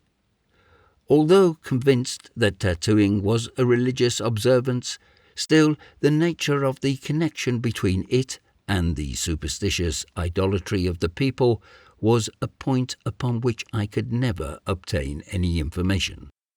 Like the still more important system of the taboo, it always appeared inexplicable to me. There is a marked similarity, almost an identity, between the religious institutions of most of the Polynesian islands, and in all exists the mysterious taboo, restricted in its uses to a greater or less extent. So strange and complex in its arrangements is this remarkable system that I have in several cases met with individuals who, after residing for years among the islands in the Pacific and acquiring a considerable knowledge of the language, have nevertheless been altogether unable to give any satisfactory account of its operations. Situated, as I was, in the Typee Valley, I perceived every hour the effects of this all-controlling power, without in the least comprehending it. Those effects were, indeed, widespread and universal, pervading the most important as well as the minutest transactions of life. The savage, in short, lives in the continual observance of its dictates, which guide and control every action of his being. For several days after entering the valley, I had been saluted at least 50 times in the 24 hours with the talismanic word taboo shrieked in my ears at some gross violation of its provisions of which I had unconsciously been guilty. The day after our arrival, I happened to hand some tobacco to Toby over the head of a native who sat between us. He started up as if stung by an adder, while the whole company, manifesting an equal degree of horror, simultaneously screamed out, "Taboo!" I never again perpetrated a similar piece of ill manners, which, indeed, was forbidden by the canons of good breeding, as well as by the mandates of the taboo. But it was not always so easy to perceive wherein you had contravened the spirit of this institution. I was many times called to order, if I may use the phrase, when I could not for the life of me conjecture what particular offence I had committed. One day I was strolling through a secluded portion of the valley, and hearing the musical sound of the cloth mallet at a little distance, I turned down a path that conducted me in a few moments to a house where there were some half-dozen girls employed in making tapa. This was an operation I had frequently witnessed, and had handled the bark in all the various stages of its preparation. On the present occasion, the females were intent upon their occupation, and, after looking up and talking gaily to me for a few moments, they resumed their employment. I regarded them for a while in silence, and then, carelessly picking up a handful of the material that lay around, proceeded unconsciously to pick it apart. While thus engaged, I was suddenly startled by a scream, like that of a whole boarding school of young ladies just on the point of going into hysterics. leaping up with the idea of seeing a score of Hapa warriors about to perform anew the Sabine atrocity, I found myself confronted by the company of girls who, having dropped their work, stood before me with starting eyes, swelling bosoms, and fingers pointed in horror towards me. Thinking that some venomous reptile must be concealed in the bark which I held in my hand, I began cautiously to separate and examine it. Whilst I did so, the horrified girls redoubled their shrieks. Their wild cries and frightened motions actually alarmed me, and throwing down the tapper, I was about to rush from the house, when in the same instant their clamours ceased, and one of them, seizing me by the arm, pointed to the broken fibres that had just fallen from my grasp, and screamed in my ears the fatal word, taboo. I subsequently found out that the fabric they were engaged in making was of a peculiar kind, destined to be worn on the heads of the females, and through every stage of its manufacture was guarded by a rigorous taboo, which interdicted the whole masculine gender from even so much as touching it. Frequently, in walking through the groves, I observed breadfruit and coconut trees with a wreath of leaves twined in a peculiar fashion about their trunks. This was the mark of the taboo. The trees themselves, their fruit, and even the shadows they cast upon the ground were consecrated by its presence. In the same way a pipe, which the king had bestowed upon me, was rendered sacred in the eyes of the natives, none of whom could I ever prevail upon to smoke from it. The bowl was encircled by a woven band of grass, somewhat resembling those Turks' heads occasionally worked in the handles of our whipstalks. A similar badge was once braided about my wrist by the royal hand of Mihevi himself, who, as soon as he had concluded the operation, pronounced me taboo. This occurred shortly after Toby's disappearance, and were it not that from the first moment I had entered the valley the natives had treated me with uniform kindness, I should have supposed that their conduct afterwards was to be ascribed to the fact that I had received this sacred investiture. The capricious operations of the taboo are not its least remarkable feature. To enumerate them all would be impossible. Black hogs, infants to a certain age, women in an interesting situation, young men while the operation of tattooing their faces is going on, and certain parts of the valley during the continuance of a shower are alike fenced about by the operation of the taboo. I witnessed a striking instance of its effect in the Bay of Tior. My visit, to which place has been alluded to in a former part of this narrative. On that occasion, our worthy captain formed one of the party. He was a most insatiable sportsman. Outward bound, and off the pitch of Cape Horn, he used to sit on the taffrail and keep the steward loading 3 or 4 old fowling pieces, with which he would bring down albatrosses, cape pigeons, jays, petrels, and divers other marine fowl who followed chattering in our wake.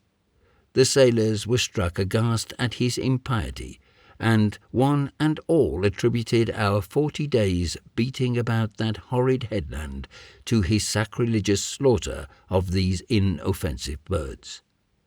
At Tior, he evinced the same disregard for the religious prejudices of the islanders, as he had previously shown for the superstitions of the sailors. Having heard that there were a considerable number of fowls in the valley, the progeny of some cocks and hens accidentally left there by an English vessel, and which, being strictly tabooed, flew about almost in a wild state. He determined to break through all restraints and be the death of them. Accordingly, he provided himself with a most formidable-looking gun, and announced his landing on the beach by shooting down a noble cock that was crowing what proved to be his own funeral dirge, on the limb of an adjoining tree. Taboo, shrieked the affrighted savages. "Oh, hang your taboo," says the nautical sportsman. "Talk taboo to the marines." And bang went the piece again, and down came another victim. At this the natives ran scampering through the groves, horror-struck at the enormity of the act. All that afternoon the rocky sides of the valley rang with successive reports, and the superb plumage of many a beautiful fowl was ruffled by the fatal bullet.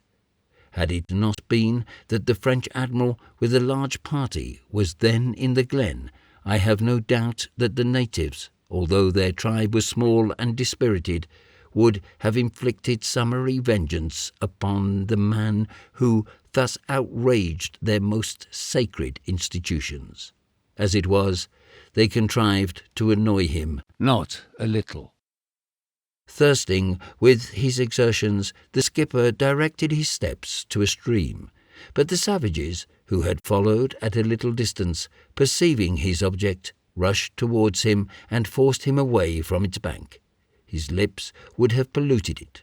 Wearied at last, he sought to enter a house that he might rest for a while on the mats. Its inmates gathered tumultuously about the door and denied him admittance. He coaxed and blustered by turns, but in vain. The natives were neither to be intimidated nor appeased, and as a final resort he was obliged to call together his boat's crew and pull away from what he termed the most infernal place he ever stepped upon. Lucky was it for him and for us that we were not honoured on our departure by a salute of stones from the hands of the exasperated Tios. In this way, on the neighbouring island of Ropo, were killed but a few weeks previously, and for a nearly similar offence, the master and 3 of the crew of the K. I cannot determine with anything approaching to certainty what power it is that imposes the taboo. When I consider the slight disparity of condition among the islanders, the very limited and inconsiderable prerogatives of the king and chiefs, and the loose and indefinite functions of the priesthood, most of whom were hardly to be distinguished from the rest of their countrymen, I am wholly at a loss where to look for the authority which regulates this potent institution. It is imposed upon something today and withdrawn tomorrow, while its operations in other cases are perpetual. Sometimes its restrictions only affect a single individual, sometimes a particular family, sometimes a whole tribe, and in a few instances they extend not merely over the various clans on a single island, but over all the inhabitants of an entire group. In illustration of this latter peculiarity, I may cite the law which forbids a female to enter a canoe, a prohibition which prevails upon all the northern Marquesas Islands. The word itself, taboo, is used in more than one signification. It is sometimes used by a parent to his child, when, in the exercise of parental authority, he forbids it to perform a particular action. Anything opposed to the ordinary customs of the islanders, although not expressly prohibited, is said to be taboo. The Typee language is one very difficult to be acquired. It bears a close resemblance to the other Polynesian dialects, all of which show a common origin. The duplication of words, as lumi, lumi, poi, poi, mui, mui, is one of their peculiar features. But another, and a more annoying one, is the different senses in which one and the same word is employed. In various meanings, all have a certain connection, which only makes the matter more puzzling. So one brisk, lively little word is obliged, like a servant in a poor family, to perform all sorts of duties.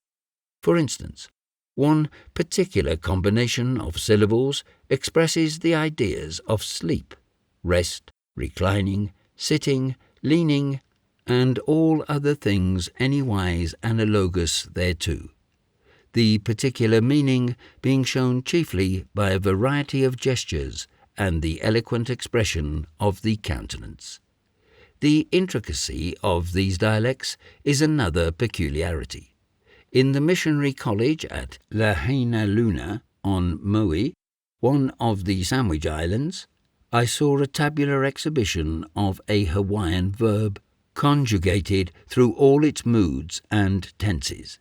It covered the side of a considerable apartment, and I doubt whether Sir William Jones himself would not have despaired of mastering it.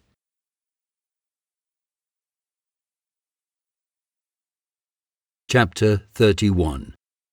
Strange custom of the islanders, their chanting, and the peculiarity of their voice. Rapture of the king at first hearing a song. A new dignity conferred on the author. Musical instruments in the valley. Admiration of the savages at beholding a pugilistic performance. Swimming infant. Beautiful tresses of the girls. Ointment for the hair. Sadly discursive as I have already been, I must still further entreat the reader's patience, as I am about to string together, without any attempt at order, a few odds and ends of things not hitherto mentioned, but which are either curious in themselves or peculiar to the Taipeis. There was one singular custom observed in old Maheo's domestic establishment, which often excited my surprise. Every night, before retiring, the inmates of the house gathered together on the mats, and so squatting upon their haunches, after the universal practice of these islanders, would commence a low, dismal, and monotonous chant, accompanying the voice with the instrumental melody produced by two small, half-rotten sticks tapped slowly together, a pair of which were held in the hands of each person present. Thus would they employ themselves for an hour or two, sometimes longer. Lying in the gloom which wrapped the further end of the house, I could not avoid looking at them, although the spectacle suggested nothing but unpleasant reflection. The flickering rays of the amor nut just served to reveal their savage lineaments, without dispelling the darkness that hovered about them. Sometimes when, after falling into a kind of doze, and awaking suddenly in the midst of these doleful chantings, my eye would fall upon the wild-looking group engaged in their strange occupation, with their naked, tattooed limbs and shaven heads disposed in a circle. I was almost tempted to believe that I gazed upon a set of evil beings in the act of working at a frightful incantation. What was the meaning or purpose of this custom, whether it was practiced merely as a diversion, or whether it was a religious exercise, a sort of family prayers, I never could discover. The sounds produced by the natives on these occasions were of a most singular description, and had I not actually been present, I never would have believed that such curious noises could have been produced by human beings. To savages generally is imputed a guttural articulation. This, however, is not always the case, especially among the inhabitants of the Polynesian archipelago. The labial melody with which the Typee girls carry on an ordinary conversation, giving a musical prolongation to the final syllable of every sentence, and chirping out some of the words with a liquid, bird-like accent, was singularly pleasing. The men, however, are not quite so harmonious in their utterance, and when excited upon any subject, would work themselves up into a sort of wordy paroxysm, during which all the descriptions of rough-sided sounds were projected from their mouths, with a force and rapidity which was absolutely astonishing. Although these savages are remarkably fond of chanting, still they appear to have no idea whatever of singing, at least as the art is practiced in other nations. I shall never forget the first time I happened to roar out a stave in the presence of noble Mihevi. It was a stanza from the Bavarian broomseller. His Taipean Majesty, with all his court, gazed upon me in amazement, as if I had displayed some preternatural faculty which heaven had denied to them. The king was delighted with the verse, but the chorus fairly transported him. At his solicitation I sang it again and again, and nothing could be more ludicrous than his vain attempts to catch the air and the words. The royal savage seemed to think that by screwing all the features of his face into the end of his nose he might possibly succeed in the undertaking, but it failed to answer the purpose, and in the end he gave it up, and consoled himself by listening to my repetition of the sounds 50 times over. Previous to Mihevi's making the discovery, I had never been aware that there was anything of the nightingale about me, but I was now promoted to the place of court minstrel, in which capacity I was afterwards perpetually called upon to officiate. Besides the sticks and the drums, there are no other musical instruments among the Taipeis, except one which might appropriately be denominated a nasal flute. It is somewhat longer than an ordinary fife, is made of a beautiful scarlet-coloured reed, and has 4 or 5 stops, with a large hole near one end, which latter is held just beneath the left nostril, the other nostril being closed by a peculiar movement of the muscles about the nose. The breath is forced into the tube and produces a soft, dulcet sound which is varied by the fingers running at random over the stops. This is a favourite recreation with the females, and one in which Fayaway greatly excelled. Awkward as such an instrument may appear, it was, in Fayaway's delicate little hands, one of the most graceful I have ever seen. A young lady, in the act of tormenting a guitar strung about her neck by a couple of yards of blue ribbon, is not half so engaging. Singing was not the only means I possessed of diverting the royal Mihevi and his easygoing subject. Nothing afforded them more pleasure than to see me go through the attitude of pugilistic encounter, as not one of the natives had soul enough to him to stand up like a man and allow me to hammer away at him. For my own personal gratification and that of the king, I was necessitated to fight with an imaginary enemy, whom I invariably made to knock under to my superior prowess.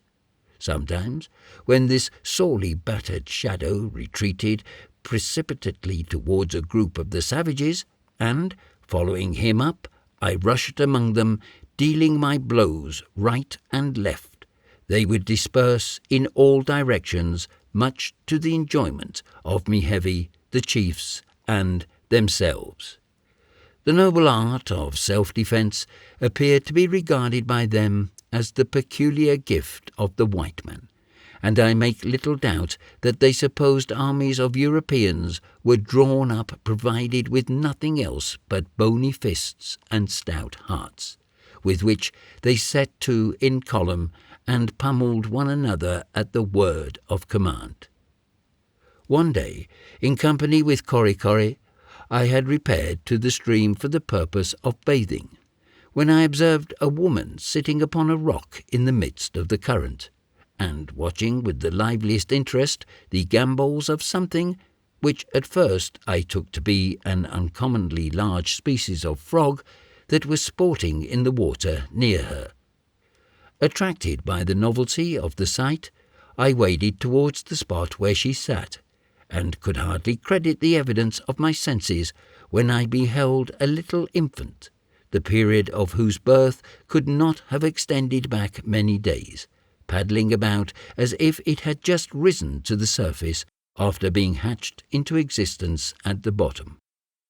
Occasionally, the delighted parent reached out her hand towards it, when the little thing, uttering a faint cry and striking out its tiny limbs, would sidle for the rock, and the next moment be clasped to its mother's bosom.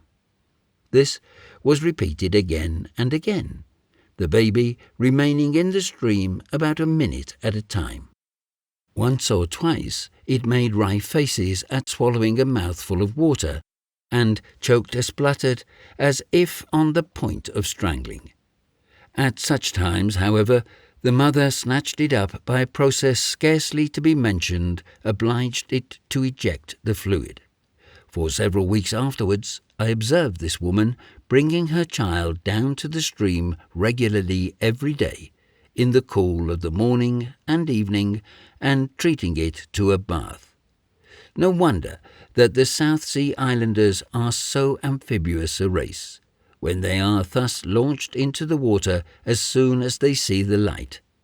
I am convinced that it is as natural for a human being to swim as it is for a duck, and yet in civilized communities how many able-bodied individuals die, like so many drowning kittens, from the occurrence of the most trivial accidents.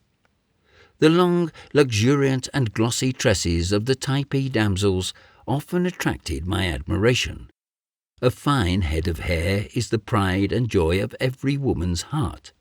Whether against the express will of Providence, it is twisted upon the crown of the head and there coiled away like a rope on a ship's deck. Whether it be stuck behind the ears or hangs down like the swag of a small window curtain, or whether it be permitted to flow over the shoulders in natural ringlets, it is always the pride of the owner and the glory of the toilet. The Typee girls devote much of their time to the dressing of their fair and redundant locks. After bathing, as they sometimes do 5 or 6 times every day, the hair is carefully dried, and if they have been in the sea, invariably washed in fresh water and anointed with a highly scented oil extracted from the meat of the coconut. This oil is obtained in great abundance by the following very simple process. A large vessel of wood, with holes perforated at the bottom, is filled with the pounded meat and exposed to the rays of the sun. As the oleaginous matter exudes, it falls in drops through the apertures into a wide-mouthed calabash placed underneath. After a sufficient quantity has thus been collected, the oil undergoes a purifying process, and it is then poured into the small spherical shells of the nuts of the moo tree, which are hollowed out to receive it. These nuts are then hermetically sealed with a resinous gum, and the vegetable fragrance of their green rind soon imparts to the oil a delightful odour.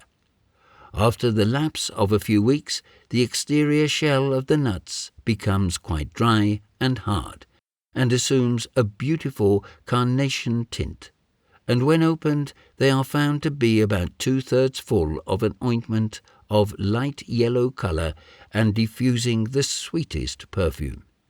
This elegant little odorous globe would not be out of place even upon the toilet of a queen. Its merits as a preparation for the hair are undeniable. It imparts to it a superb gloss and a silky fineness.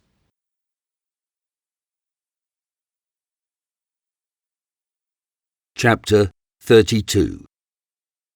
Apprehensions of Evil. Frightful Discovery. Some Remarks on Cannibalism. Second Battle with the Happers. Savage Spectacle. Mysterious Feast. Subsequent Disclosures.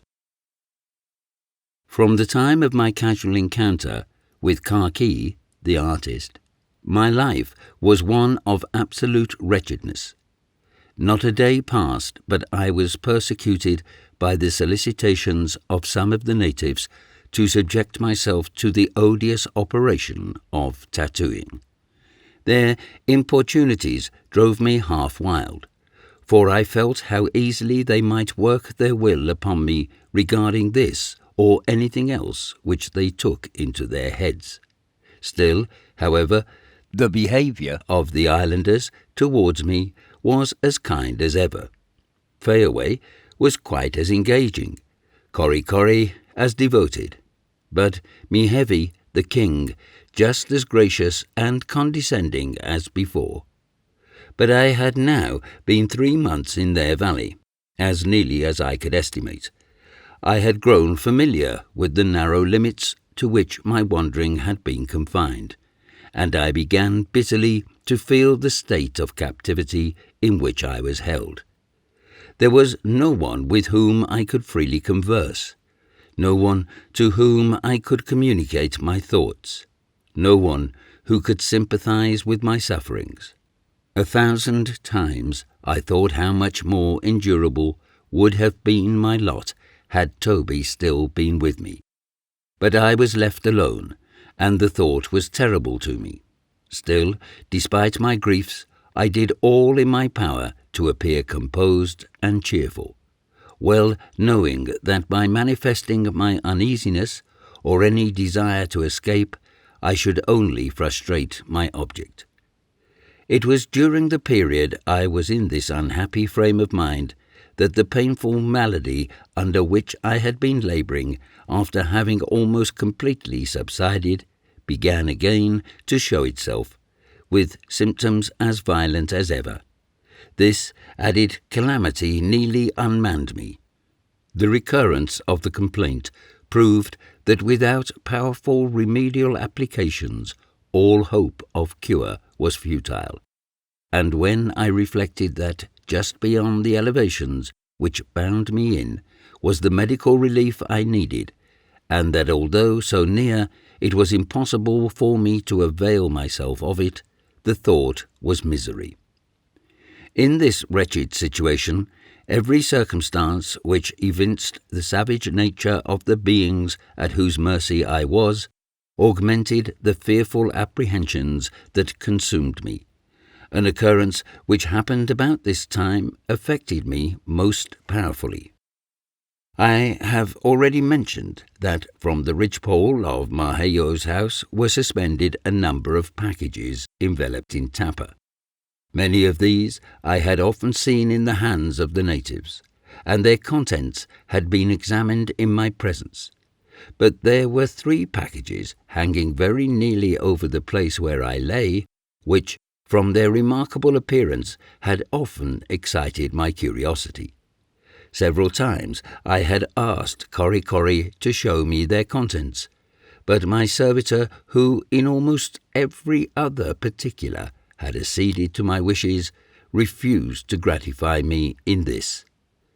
One day, returning unexpectedly from the Tai, my arrival seemed to throw the inmates of the house into the greatest confusion. They were seated together on the mats, and by the lines which extended from the roof to the floor, I immediately perceived that the mysterious packages were for some purpose or another under inspection. The evident alarm the savages betrayed filled me with forebodings of evil, and with an uncontrollable desire to penetrate the secret so jealously guarded. Despite the efforts of Maheyo and Korikori to restrain me, I forced my way into the midst of the circle and just caught a glimpse of 3 human heads, which others of the party were hurriedly enveloping in the coverings from which they had been taken. One of the 3 I distinctly saw. It was in a state of perfect preservation, and from the slight glimpse I had of it, seemed to have been subjected to some smoking operation which had reduced it to the dry, hard, and mummy-like appearance it presented. The 2 long scalp locks were twisted up into balls upon the crown of the head in the same way that the individual had worn them during life. The sunken cheeks were rendered yet more ghastly by the rows of glistening teeth which protruded from between the lips, while the sockets of the eyes, filled with oval bits of mother-of-pearl shell, with a black spot in the centre, heightened the hideousness of its aspect.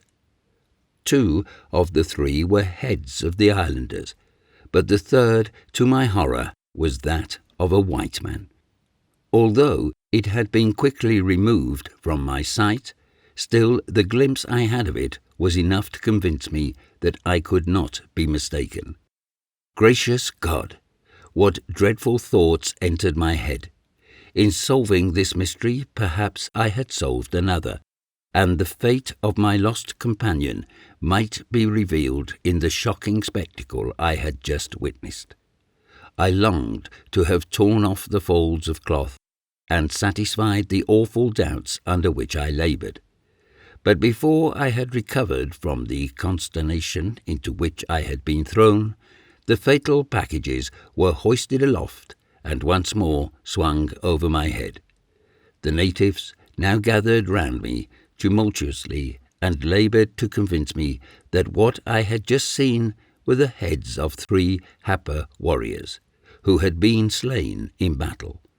This glaring falsehood added to my alarm, and it was not until I reflected that I had observed the packages swinging from their elevation before Toby's disappearance that I could at all recover my composure.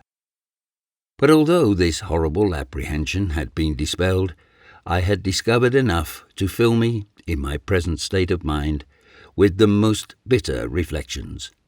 It was plain that I had seen the last relic of some unfortunate wretch, who must have been massacred on the beach by the savages in one of those perilous trading adventures which I have before described. It was not, however, alone the murder of the stranger that overcame me with gloom. I shuddered at the idea of the subsequent fate his inanimate body might have met with. Was the same doom reserved for me? Was I destined to perish like him? Like him, perhaps, to be devoured, and my head to be preserved as a fearful memento of the events? My imagination ran riot in these horrid speculations, and I felt certain that the worst possible evils would befall me. But whatever were my misgivings, I studiously concealed them from the islanders, as well as the full extent of the discovery I had made. Although the assurances which the Taipeis had often given me, that they never eat human flesh, had not convinced me that such was the case. Yet, having been so long a time in the valley without witnessing anything which would indicate the existence of the practice, I began to hope that it was an event of very rare occurrence, and that I should be spared the horror of witnessing it during my stay among them. But, alas, these hopes were soon destroyed. It is a singular fact that in all our accounts of cannibal tribes we have seldom received the testimony of an eyewitness account to this revolting practice. The horrible conclusion has almost always been derived from the second-hand evidence of Europeans, or else from the admissions of the savages themselves, after they have in some degree become civilized. The Polynesians are aware of the detestation in which Europeans hold this custom, and therefore invariably deny its existence, and with the craft peculiar to savages, endeavour to conceal every trace of it.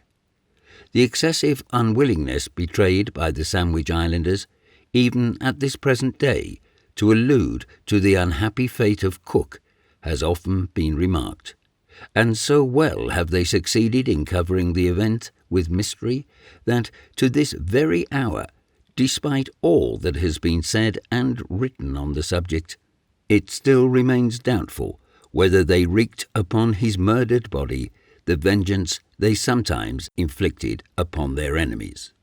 At Kealakekau, the scene of that tragedy, a strip of ship's copper nailed against an upright post in the ground used to inform the traveller that beneath reposed the remains of the great circumnavigator, But I am strongly inclined to believe not only the corpse was refused Christian burial, but that the heart, which was brought to Vancouver some time after the event, and which the Hawaiians stoutly maintained was that of Captain Cook, was no such thing, and that the whole affair was a piece of imposture which was sought to be palmed off upon the credulous Englishman.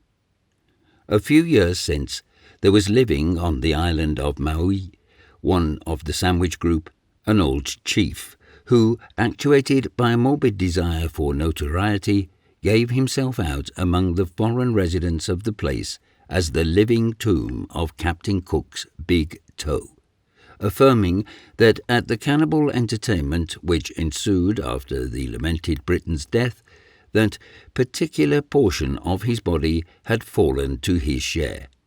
His indignant countrymen actually caused him to be prosecuted in the native courts on a charge of nearly equivalent of what we term defamation of character. But the old fellow, persisting in his assertion, and no invalidating proof being adduced, the plaintiffs were cast in the suit, and the cannibal reputation of the defendant firmly established.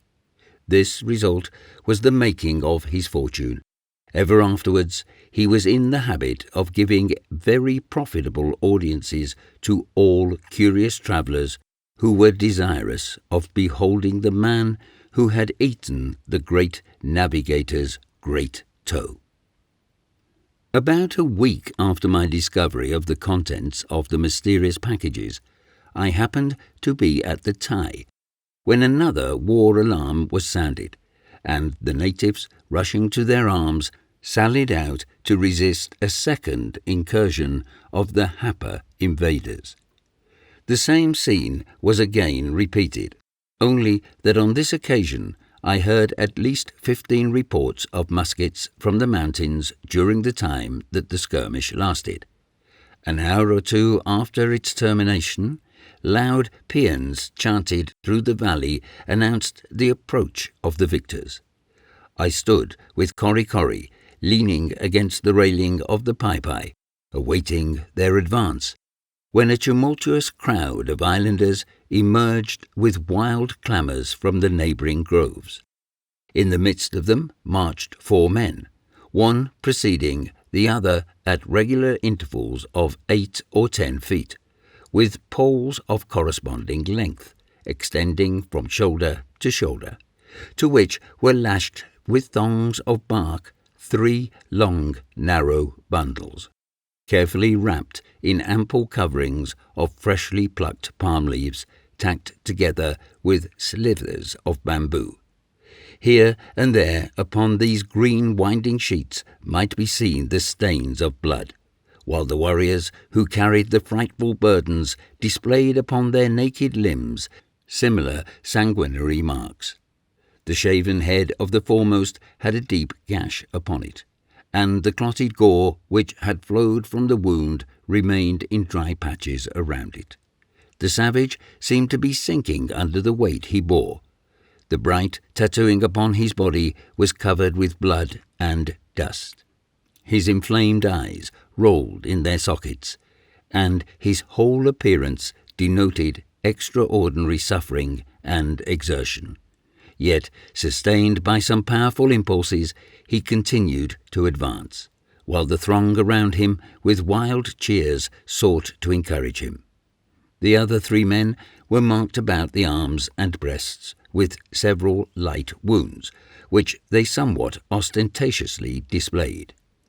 These 4 individuals, having been the most active in the late encounter, claimed the honour of bearing the bodies of their slain enemies to the Typee. Such